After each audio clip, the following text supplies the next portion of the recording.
Добрый день. Меня зовут Ермаков Сергей. Я практикующий психолог, исследователь, поэт, автор и разработчик природно-ориентированной психологии и психотерапии. Если хотите узнать подробнее, что это такое, в описании к видео есть ссылка. Обязательно переходите и посмотрите. В своей психологической практике я придерживаюсь системного подхода, то есть воспринимаю человека как систему и пару как систему. Такое восприятие формирует механизм рассмотрения внешних и внутренних процессов. Вот об одном из таких процессов мы сегодня и поговорим. И речь пойдет о динамике пары. Итак, динамика пары – это способ взаимодействия людей, составляющих пару, который разворачивается во времени. Динамика отражает ключевые способы общения партнеров, раскрывает их модели поведения по отношению друг к другу в самых разных ситуациях. Динамика показывает то, что называют модус операнди, то есть устоявшийся способ действия.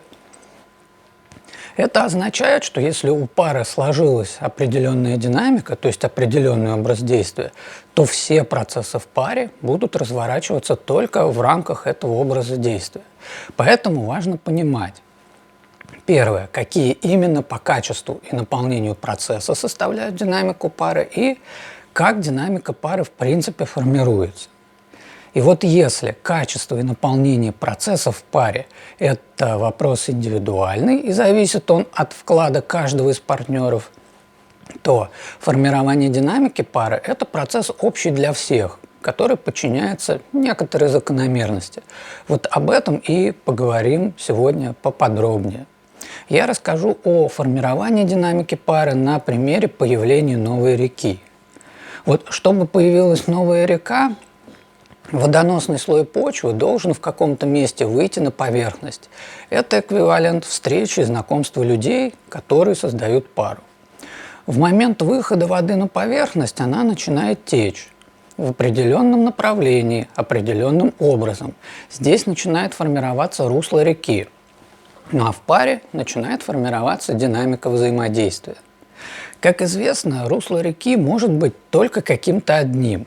Когда оно сформировано, то уже измениться по желанию самой реки не может.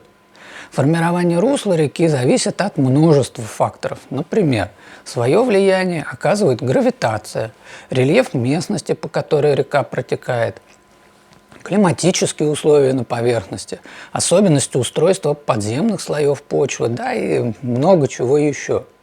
Русло реки изменить все же можно, но только под действием внешних сил, таких как, например, человек, у которого есть необходимые технологии, землетрясения, приводящие к сдвигам тектонических плит, падение метеорита или кометы, в конце концов. То есть очевидно, что это редкие, почти невероятные факторы, которые не подвластны воле реки.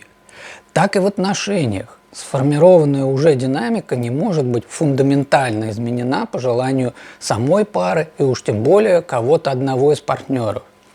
Динамика будет защищать саму себя, воспроизводя включенные в нее механизмы и логику взаимодействия. Динамику можно фундаментально изменить, лишь прекратив ее в принципе. Чтобы вы меня поняли верно, я приведу примеры. Насилие физическое или сексуальное, контроль как форма психологического насилия, измены, шантаж деньгами или сексом, злоупотребление алкоголем или наркотиками, полноценные зависимости, нарушение личных границ, игнорирование мнений и потребностей. Если вот что-то подобное в паре есть, то это уже не изменить. Динамика пары начинает формироваться сразу при знакомстве, а обретает она свой готовый вид приблизительно через 6-8 месяцев отношений. Ну, по крайней мере, если общение постоянное. Это означает, что все те особенности взаимодействия и отношения друг к другу, все привычки и способы реагирования, которые проявились за этот временной промежуток и будут в паре дальше, а те способы реагирования и отношений, которые не проявились, уже и не проявятся. То есть русло уже сложилось и не изменится. Почему именно 6-8 месяцев?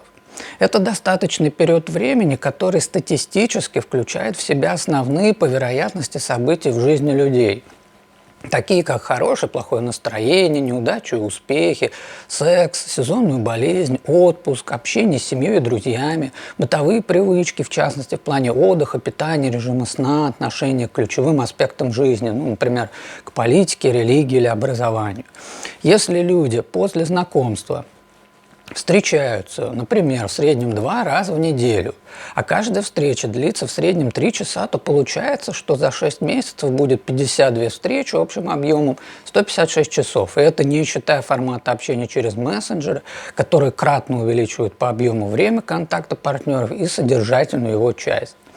Такого количества времени более чем достаточно, чтобы динамика закрепилась и обрела свою окончательную форму, которая уже фундаментальному изменению не подлежит. А если все так, то может возникнуть вопрос, а что для пары может сделать психолог? И я отвечу, психолог может помочь паре в 2 моментах. Первое – в самом начале, в первые несколько месяцев отношений, когда еще что-то можно изменить или вовремя выйти из пары. И второе – помочь партнерам или тому из них, кто обратился за помощью, в давно существующей паре увидеть всю структуру динамики и подвести к вариантам выбора. Продолжать находиться вместе, адаптировавшись к тому, что фундаментально динамика не изменится, или перейти к фазе расставания и завершению цикла пары. С точки зрения общего здоровья людей, было бы хорошо, даже отлично, если бы обращения к психологу осуществлялись в качестве профилактики до возникновения психологических проблематик как раз в первые 6-8 месяцев отношений, чтобы можно было оценить динамику и дать достаточно точный прогноз для отношений.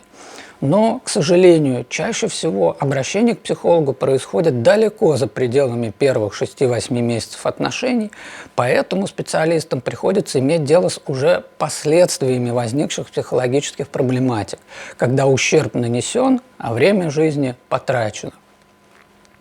Подводя же итог разговору, отмечу, что динамика пары возникает в любом случае и указывает единственное направление движения. Изменить такую динамику по желанию партнеров практически невозможно, да и не нужно. Не нужно в том смысле, что нет смысла, извините за тавтологию, идти против естественных процессов. Если опыт взаимодействия указывает на его травматичность или даже опасность, то имеет смысл прислушаться к реальности и завершать такое взаимодействие, а не создавать иллюзии того, что реальность можно каким-то образом обмануть, а издержки забыть. Поэтому наилучшим выходом является профилактическое изучение динамики пары на начальном этапе отношений, чтобы вовремя обратить внимание на ключевые параметры взаимодействия и понять, нужно ли в принципе формировать пару именно с этим человеком. Тут есть над чем подумать, ну а я на этом буду рассказ завершать. Напомню, что под видео вы найдете несколько полезных ссылок обо мне. Желаю всем наилучшего и говорю до встречи!